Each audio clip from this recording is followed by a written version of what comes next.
আসসালামু আলাইকুম ওরহমতুল্লাহি ওবারকাতু। আশা করছি সকলে ভালো আছেন।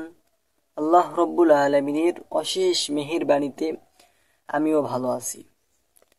তো অনেক ভাইয়েরা আছে, অনেকেই আছে যারা বলে যে মুসাফা করাও জায়েজ নাই, অনেকেই বলে। আবার কেউ বলে যে মুসাফা করার পর চুম্বন করা এটা জায়েজ নাই, অনেকেই বলে। তো তাদের জন্য বিশেষ করে আমার আহলে হাদিস ভাইয়েরা এটা বলে যে তারা দুই হাতেও, আপনাদের কি বলে, দুই হাতেও মুসাফা করা তারা নিষিদ্ধ বলে। মানে ওটাকে তারা বলে বিভিন্ন রকম, তারা যুক্তি খাটায়, সেদিকে যাব না। তার এক হাত দিয়ে মুসাফা করতে মানে পছন্দ করে আর কি, বিভিন্ন রকম যুক্তি দেয়। তো আজকে আমি এটা বলতেছি, যারা এটা ভাবেন যে মুসাফা করার পর চুম্বন করা এটা জায়েজ নয়, এটা মানে অন্য সাইড দিয়ে ধরেন যে বেদাত, এরকম যারা বলেন তাদের জন্য আজকের এই ভিডিওটা। তো ইমাম তিরমিজি রহমতুল্লাহ আলাইহি হাদিসটি বর্ণনা করেছেন।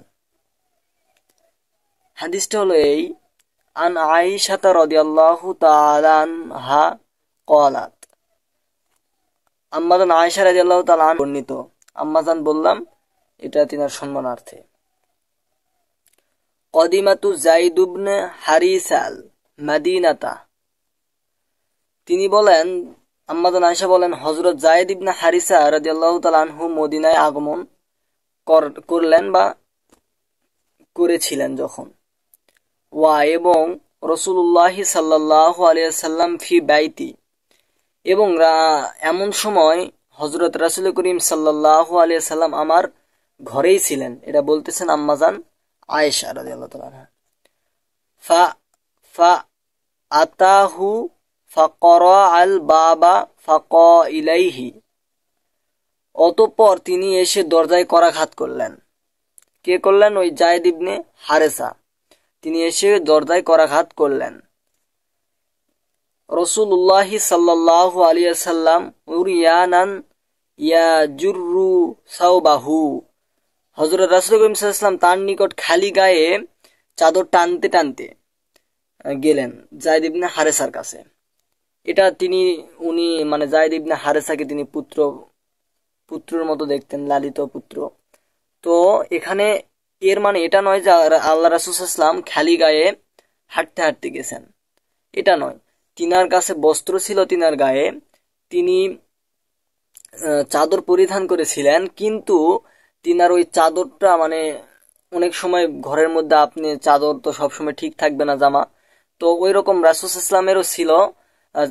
তিনার শরীরের যে জামা আছে সেটা ঠিক মতো ছিল না, কিন্তু যায়েদ ইবনে হারেসা এসেছে মদিনাতে, এই সুখবর পাওয়ার সঙ্গে সঙ্গে তিনি কাপড়টাকে মানে সেইভাবে না জোড়াইয়ে টানতে টানতে, জোড়াইতে জোড়াইতে তিনি কি করলেন, দরজার কাছে গেলেন, কিংবা এটা বলা যায় যে তার কাছে গেলেন।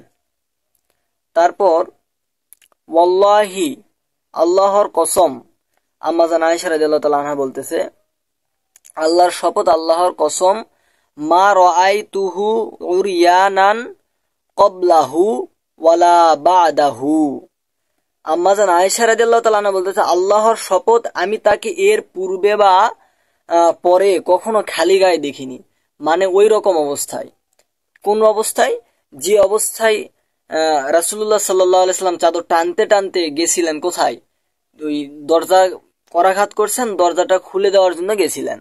তো আম্মাজান আয়েশা আল্লাহর কসম করে বলতেছেন যে আল্লাহর কসম, আমি তাকে এর পূর্বে বা পরে, আগে বা পরে, আমি তিনাকে, রাসূলুল্লাহ সাল্লাল্লাহু আলাইহি ওয়াসাল্লামকে এইরকম খালি গায়ে মানে জামা কাপড় টানতে টানতে এত আনন্দিত অবস্থায় কারোর কাছে ছুটে যেতে দেখিনি। তানাকাহু ও কব্বালাহু, অতঃপর মানে অতঃপর রাসূল সাল্লাল্লাহু আলাইহি ওয়াসাল্লাম তার সাথে আলিঙ্গন করলেন। তানাকাহু, আলিঙ্গন করলেন, ও কব্বালাহু, চুম্বন করলেন। তো এখান থেকে এই হাদিস দ্বারা প্রমাণিত যে রাসূল সাল্লাল্লাহু আলাইহি ওয়াসাল্লাম তাকে আলিঙ্গন করছেন।